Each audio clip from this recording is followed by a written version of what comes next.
Hi guys, thank you for viewing my presentation. This is called Rich with Well-Being, an entrepreneurial mindset for thriving in early stage entrepreneurship. There you can see the co-authors. They all contributed more than me, which is why I'm at the bottom. I'm Adam Smith and I will be walking you through this paper. So what's well-being? Well, put pretty simply, well-being is just the state of being happy, healthy, comfortable.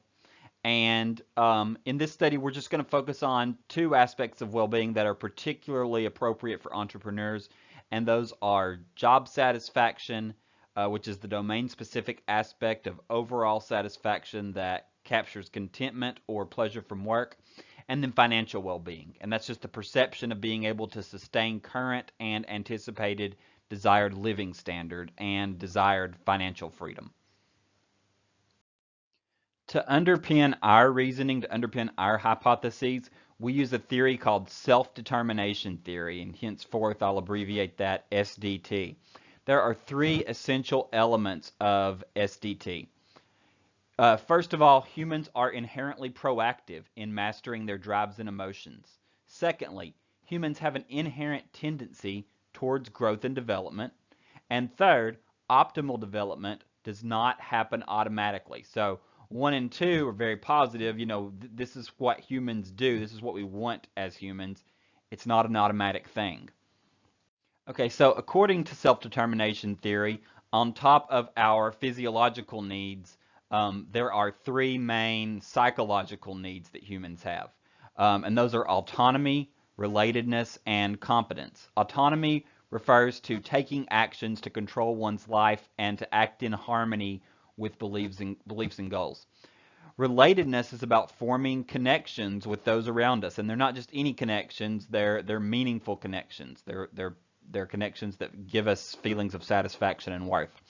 And then competence, increasing the mastery of the tasks in our environment. Right? If we're not good at things, it harms our overall well-being.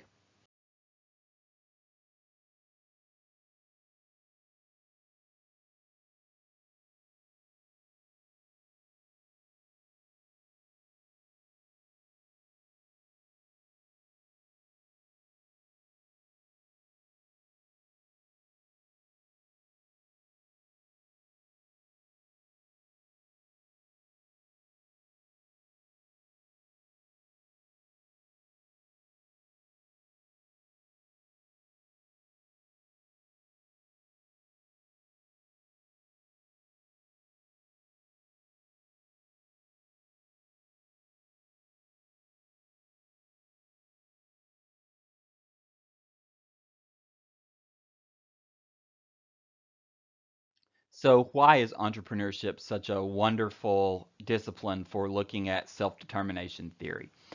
It's because of those three aspects. Entrepreneurial environments definitely support autonomy better than more regulated jobs with control and overseer. Second, entrepreneurship is relationally supportive because it can potentially be tailored to enact the level of relatedness that an entrepreneur needs to thrive. Um, you have that ability to enact that through your actions as entrepreneur. And third, entrepreneurship supports competence through a notion called effectance. Effectance is an older term in the entrepreneurship literature. It dates back to White in 1959, and it's the ability of the entrepreneur to realize their goals by creating a platform from which self-directed goals can be generated and accomplished by the entrepreneur.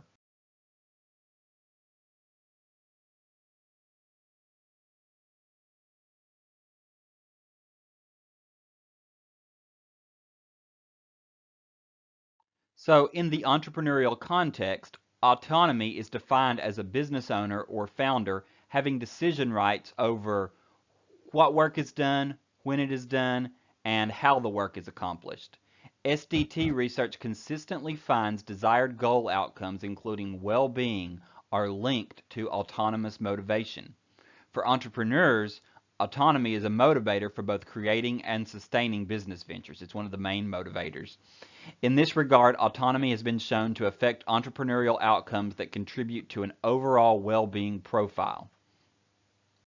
And so we have our hypotheses. Autonomy is positively related to job satisfaction, and autonomy is positively related to financial well-being.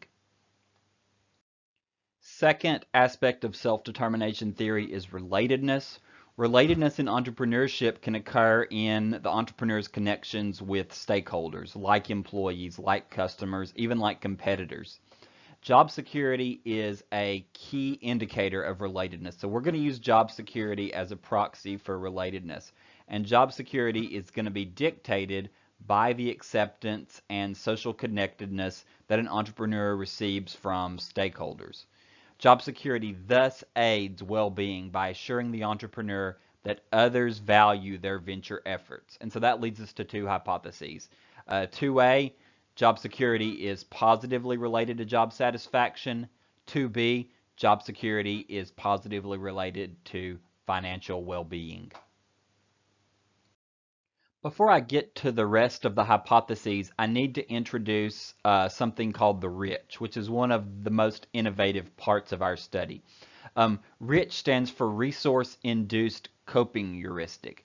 And what this is a way of measuring the disposition of individual entrepreneurs to hold on to, enrich, and protect resources, right? And so these can be all kinds of resources. They can be financial resources, they can be social connections, anything of value that can add to the business in a resource poor environment that entrepreneurs often have to exist in compared to larger, older companies. This is an important characteristic. There's a lot of resource-based strain, and so this helps buffer against this. So there's three main characteristics: retaining resources, protecting resources, developing resources, and we measure these things through an inventory called the RICH. And this is going to be our proxy for competence in the study. And you can read here the different aspects of retaining, protecting, and developing resources. Those are actually items in our study that show how we measure those things. The RICH inventory, the specific items and aspects of the RICH, stem from the conservation of resource paradigm that Hopeful introduced. And in 2009, he said people are motivated to create, protect, foster, and nurture their resources to sustain well-being and to protect against future resource loss. So rich entrepreneurs are able to deal with stressors of entrepreneurship by the competence of gathering, protecting, and developing resources. All right. And so as a way of capturing competence and also validating the rich, we hypothesize that the rich will be positively related to job satisfaction and the rich will be positively related to financial well-being. We also employ the rich in a variety of interaction effects, and I will show you guys the overall model in a few minutes, and that'll help you see all those interactions. But basically, we believe that the relationship between the other reflectors of self-determination theory, the autonomy and the job satisfaction, those are also increased by the rich. So we hold that the rich is going to moderate the relationship between job security and job satisfaction such that increases in the rich strengthen the job security, job satisfaction relationship, and also strengthen the job security financial well-being relationship. All right.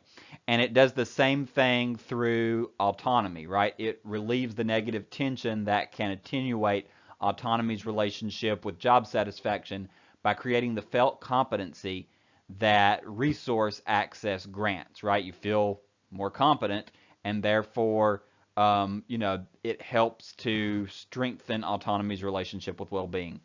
And we have similar hypotheses there, another interaction hypothesis.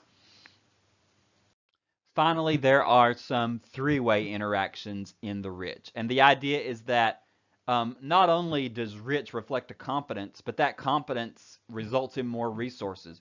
When those extra resources are there, it strengthens the relationship between the other two mechanisms, autonomy and relatedness, and the two outcomes for well-being. All right. So when everything is there, autonomy increases and job security increases, and they actually have additional impacts on well-being. All right. So there's going to be a three-way interaction between job security, autonomy, and the rich on job satisfaction, and a three-way interaction between those three variables on financial well-being. To get the data for this, for our study, we use Qualtrics online survey of individuals that founded a business within the past 3 years. So recent business founders, a lot of opportunity for resource stress situations. There were 191 founders. The average age was 37 years. The majority were female, and they were mostly Caucasian, although just barely over a majority there. Survey items were measured on a 1 to 7 scale. 1 strongly disagree, 7 strongly agree.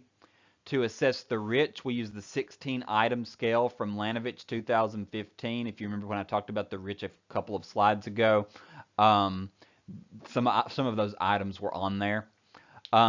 Job autonomy was assessed using 3 items from Van Eperen and Hagedorn 2003. I can vary how much work I do each day. I have control over my business, and I set my own work pace.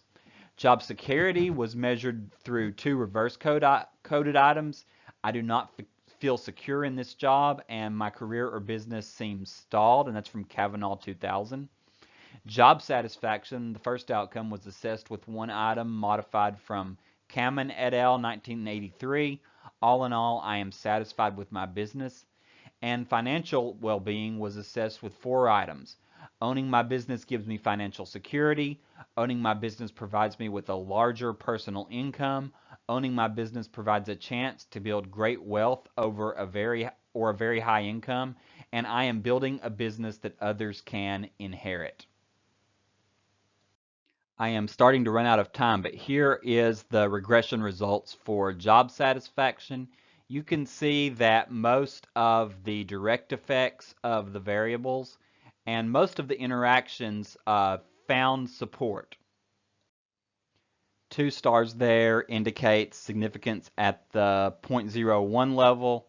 1 star indicates significance at the 0.05 level. And here are the moderated regression results for financial well-being. And again, you can see that most of our hypotheses found support. And I will summarize the findings on the next slide. So in summary, most of our hypotheses did indeed find support. The only 2 that did not were 4B and 5B, which is about the 2-way interactions between the rich and the other 2 independent variables, founder job security and founder autonomy, on financial well-being. Okay, so the interactions with job satisfaction, those were supported, but the 2-way interactions with financial well-being were not. However, the 3-way interaction, hypothesis 6B, which is not on this slide, and 6A is not on this slide either, those both found support. All right, so there was a 3-way interaction between the 3 variables and each of the 2 outcomes.